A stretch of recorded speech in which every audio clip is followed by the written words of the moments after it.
ஆதி சதுர்வேதங்கள் ஓதும் பரஞ்சோதியே எங்கள் அச்சனார் கோவில் அரசே.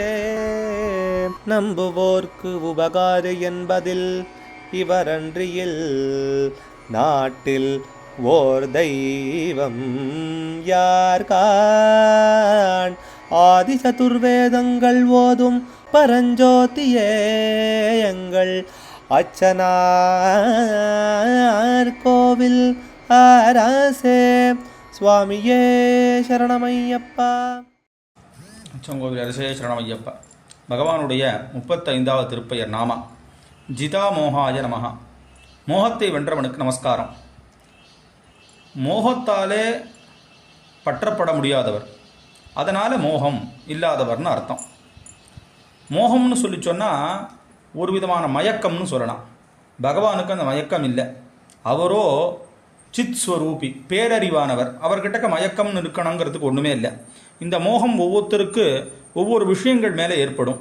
பகவானுக்கு அந்த மோகங்கிறதே கிடையாது. கீழே வர எல்லா திருப்பெயர்கள், சில திருப்பெயர்கள் எல்லாம் இந்த அர்த்தங்கள்லேயே வரப்போகிறதாக இருக்குது. அதாவது சரீரத்தை ஜெயித்தவர், இந்திரியங்களில் ஜெயித்தவர்னு முதல்ல சொன்னதை தொடர்ந்தே இது சொல்லி வர்றது. இது பகவானுடைய லட்சணங்களை சொல்கிறதா இருக்குது. இப்போ நம்மள மாதிரியான உடம்பு அவர்கிட்ட இல்லை அப்படிங்கிறத வச்சு நம்மள மாதிரியான குணங்களும் அவர்கிட்ட இல்லை. அவர்கிட்ட இருக்கிறது எல்லாமே கல்யாண குணங்களாக சொல்லியிருக்கு. ஹேய குணரகிதன், விலக்கத்தக்க குணங்கள் எதுவுமே பகவான்கிட்ட இல்லை. இருக்கிற ஒவ்வொரு குணங்களும் ஒவ்வொரு விதமான விசேஷமும் பிரகாசமும் உடையதாக இருக்குது. அதனாலே அவருக்கு மோகங்கிறது கிடையாது அப்படிங்கிறதான ஒரு அர்த்தம்.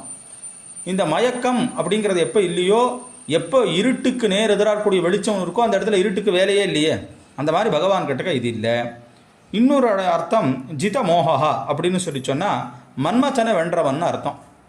மன்மதனுடைய அழகு எல்லாம் விசேஷமாக சொல்லப்படுறது. ஆனால் அந்த அழகையும் விஞ்சி அழகு சாஸ்தாவோடது அப்படிங்கிறது இருக்குது. இன்றைக்கும் அது மலையில் போய் பகவானுடைய திருமுக மண்டலத்தை ஒரு நிமிஷம் தரிசனம் பண்ணுறவர்கள் அனுபவத்தில் அது புரியும். அதன் காரணத்தினால மோகத்தை வென்றவனுக்கு நமஸ்காரம் அப்படின்னு சொல்லி இந்த நாமாவானது தெரிவிக்கிறது. அச்சங்கோவில் அரசே சரணமையப்பா. அச்சனார் கோவில் அரசே. சுவாமியே சரணமையப்பா.